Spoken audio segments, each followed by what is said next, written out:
زمین سے اگر ہم آسمان کی طرف دیکھیں تو ہمیں چاند، ستارے اور سیارے ہی نظر آتے ہیں، لیکن کیا آپ جانتے ہیں کہ ہماری زمین سے صرف 36,000 کلومیٹر دور ایسے سیارے بھی موجود ہیں جو انسانوں کے بنائے ہوئے ہیں، جنہیں ہم مصنوعی سیارے یا سیٹلائٹس کہتے ہیں۔ ان سیٹلائٹس کا مقصد کیا ہے اور یہ کس کام آتے ہیں، یہ جان کر آپ بھی حیران رہ جائیں گے۔ تو بڑھتے ہیں آج کی اس ویڈیو کی جانب۔ سیٹلائٹ ایک ایسی مشین سے مراد ہے جو خلا میں چلتی ہے اور خلا میں موجود زمین یا کسی اور سیارے کے گرد چکر لگاتی ہے۔ سیٹلائٹ یا انسان کے بنائے ہوئے ہزاروں مصنوعی سیارے زمین کے گرد چکر لگاتے ہیں۔ کچھ سیٹلائٹ زمین کی تصاویر کھینچتے ہیں جو ماہرین موسمیات اور آنے والے سمندری طوفان یا کسی بھی خوفناک طوفان کی پیش گوئی کرنے میں مدد کرتے ہیں۔ کچھ سیٹلائٹ سورج، بلیک ہولز یا کسی بھی دور دراز گلیکسیز کی تصاویر کھینچتے ہیں۔ ان تصاویر سے سائنسدانوں کو نظام شمسی اور کائنات کو بہتر طور پر سمجھنے میں مدد ملتی ہے۔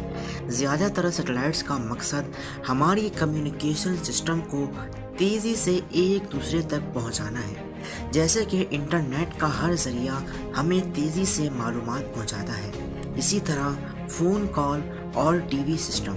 اسی طرح کچھ سیٹلائٹ کا مقصد میپس یعنی G P S global positioning system ہے، یعنی یہ سیٹلائٹ آپ کو صحیح مقام تلاش کرنے میں مدد کرتے ہیں۔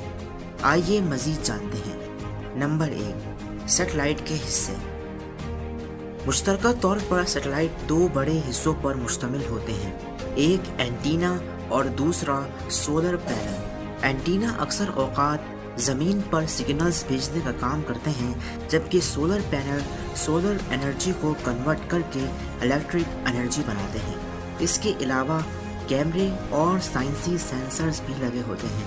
ان سینسرز کا کام زمین میں موجود موسم کے بارے میں معلومات فراہم کرنا ہے۔ نمبر 2، سیٹلائٹ زمین سے خلا میں کیسے روانہ کیے جاتے ہیں۔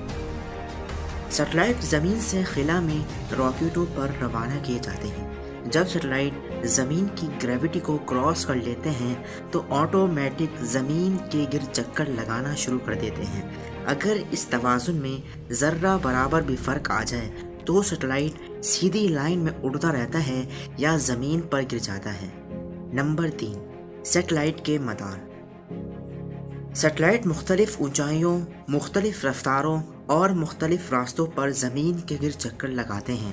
مدار کی دو عام قسمیں ہیں، جیو اسٹیشنری اور پولر۔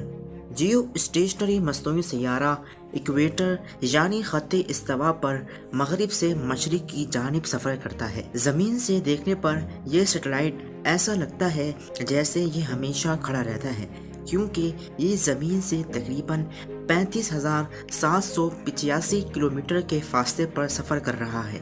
یہ ایک ہی سمت میں چلتا ہے اور اسی طرح سے زمین گھوم رہی ہے۔ یہ سیٹلائٹ 23 گھنٹے 56 منٹ میں زمین کے گرد ایک چکر مکمل کرتا ہے، جبکہ زمین بھی 23 گھنٹے 56 منٹ میں اپنا ایک چکر مکمل کرتی ہے۔ پولر سیٹلائٹ ایکویٹر یعنی خط استوا پر شمال سے جنوب کی سمت سفر کرتا ہے۔ یہ زمین سے تقریباً 54,027 کلومیٹر کے فاصلے پر سفر کر رہا ہے۔ جیسے ہی زمین ایک مرتبہ گھومتی ہے، یہ مصنوعی سیارہ یعنی سیٹلائٹ پوری دنیا کو اسکین کر لیتا ہے۔ یہی نہیں بلکہ اس کے علاوہ بھی اور اقسام ہیں، جیسے کہ communication satellite, remote sensing satellite, navigation satellite, geocentric orbit type satellite, global positioning system, drone satellite, ground satellite اور ٹیلی اسکوپ۔ نمبر 4، سیٹلائٹ کی تاریخ۔ 4 اکتوبر 1957 کو سوویت یونین نے دنیا کا پہلا سیٹلائٹ اسپوتنک 1 لانچ کیا تھا۔ اسی طرح ناسا نے 1958 میں ایکسپلورر 1 سیٹلائٹ روانہ کیا تھا۔ ایک اور بات کہ 1959 میں ناسا نے پہلی مرتبہ زمین کی تصویر بنائی تھی، جو کہ ایکسپلورر 6 سیٹلائٹ سے بنائی گئی تھی۔ نمبر 5، سیٹلائٹ کے کام۔ سیٹلائٹ سائنسدانوں کو زمین اور خلا کے مطالعے میں مدد کرتے ہیں۔ زمین کی طرف دیکھ رہے یہ سیٹلائٹ بادلوں، سمندروں اور گلیشیئرز کے بارے میں معلومات فراہم کرتے ہیں۔ یہ فضا میں گیسوں کی پیمائش بھی کرتے ہیں، جیسے اوزون اور کاربن ڈائی آکسائڈ۔ اس کے علاوہ جنگل کی آگ، آتش فشاں اور ان کے دھوئیں کی نگرانی بھی کرتے ہیں۔